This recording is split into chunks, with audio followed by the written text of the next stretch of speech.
Ladies and gentlemen, the next first lady of the United States of America. Hello, Chicago.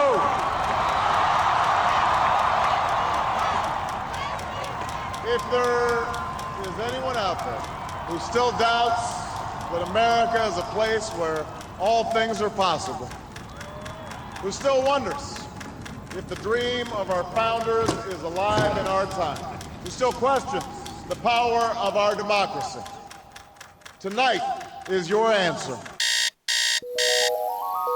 By the way, Monday and Tuesday, some of these showers and thunderstorms could be a little on the strong side. Some heavy rain. 34 states in the District of Columbia will allow their voters to cast early or absentee ballots. Like so. Big deal. Most cats have 3 legs when you think about it. Blaming Bush thing, nobody is buying this anymore. It's the presidential equivalent of the dog ate my homework or the president ate my dog who ate my homework. We had this discussion, how this is affecting the game. I don't think the sky is about to fall on the NFL just because there are replacement refs out there. The polls are the replacement refs. They see certain things, they don't see other things. All these attacks on polls, if you're not doing well in the polls, that's the time you attack. Do I think Obama has a lead? Yes, and I think all of us in the Romney campaign better take that very, very seriously. That's what made this 47% remark so absolutely devastating for him. He's a very rich guy who just doesn't relate to the struggles of ordinary people. This is a campaign about the 100%. And over the last several years, you've seen greater and greater divisiveness in this country. We had hoped to come back together, but instead you've seen us pull apart.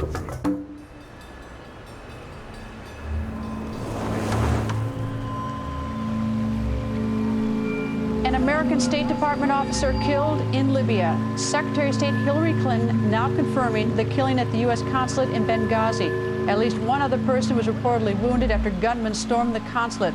There are also reports of looting, and there is even more violence tonight. Here we are on 9/11, and now we have had another attack on sovereign American soil, which is where the consulate and an embassy is.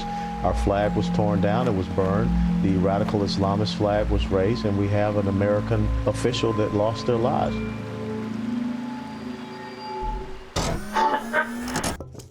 Okay, back to our top story now, and the first presidential debate of the campaign. You saw President Obama in a way you've never seen him before. Never before has he been hammered this way on a sustained basis. I don't know what he was doing out there. He had his head down. He was enduring the debate rather than fighting it. The president tonight was disappointing when he allowed Mitt Romney to talk about $716 billion. Romney was incredibly effective.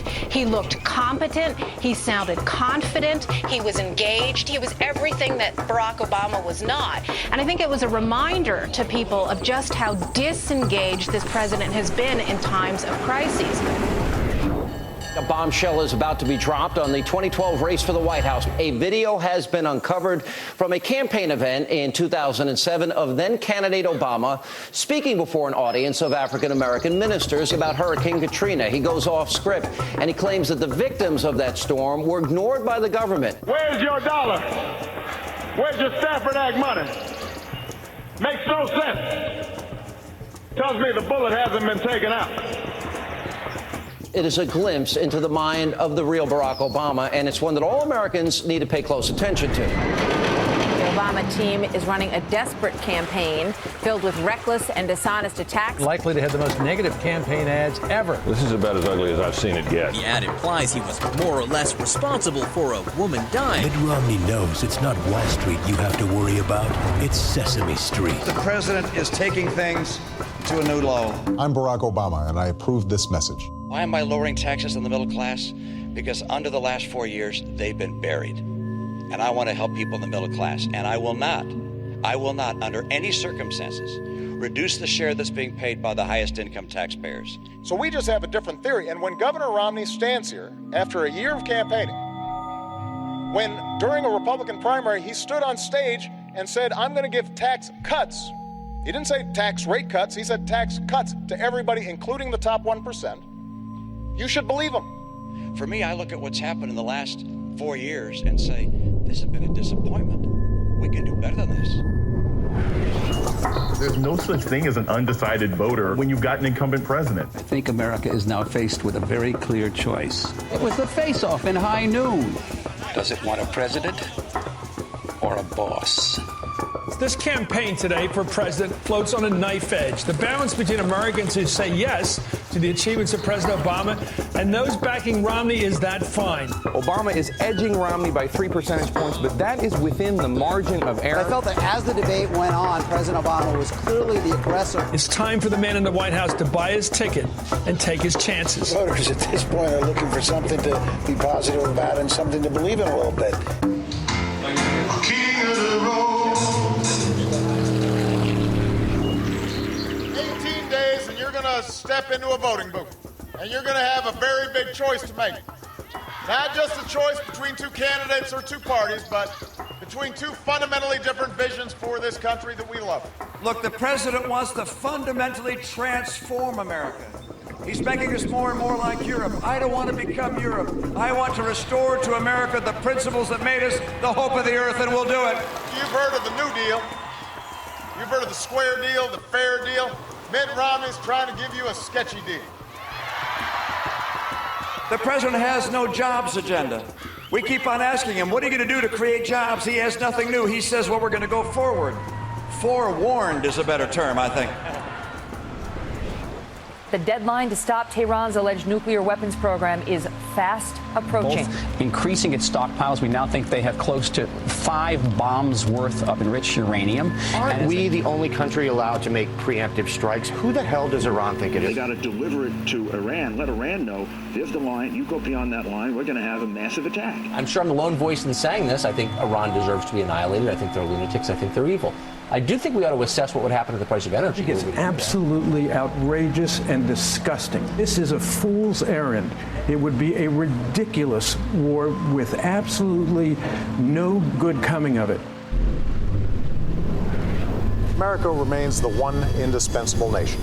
The world needs a strong America, and it is stronger now than when I came into office. My strategy is pretty straightforward, which is to go after the bad guys, to make sure we do our very best to interrupt them, to kill them, to take them out of the picture. As long as I'm president of the United States, Iran will not get a nuclear weapon.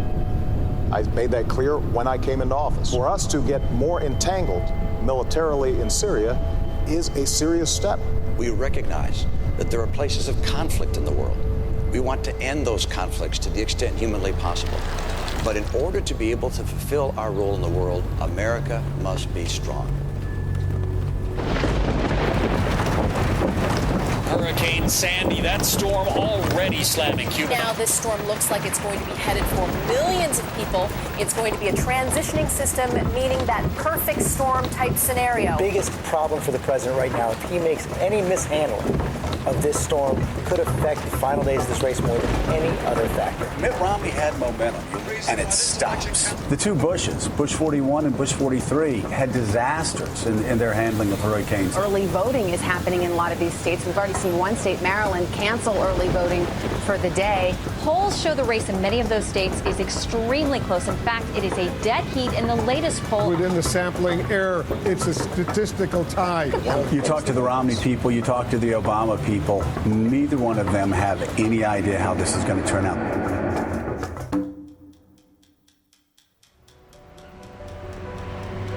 In this crucial time, we can no longer afford to stand still. We can no longer afford to be second best. I believe in 1960 and 61 and 2 and 3, we have a rendezvous with destiny. You and I have the courage to say to our enemies, there is a price we will not pay. There is a point beyond which they must not advance. They are unanimous in their hate for me, and I welcome their hatred. I got into this race because I did not want my child to grow up to be part of the first generation of Americans to do worse than her parents. We have seen a steady erosion of American power and an unsteady exercise of American influence. I believe Governor Romney is a good man. But I also believe that when he said 47% of the country considered themselves victims, think about who he was talking about.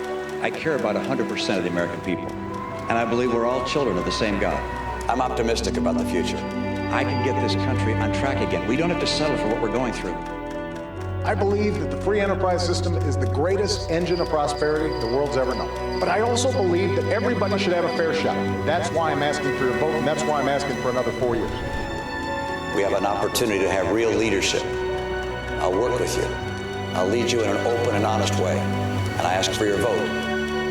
And I will work every single day to make sure that America continues to be the greatest nation on earth. And to make sure that we all together maintain America as the hope of the earth.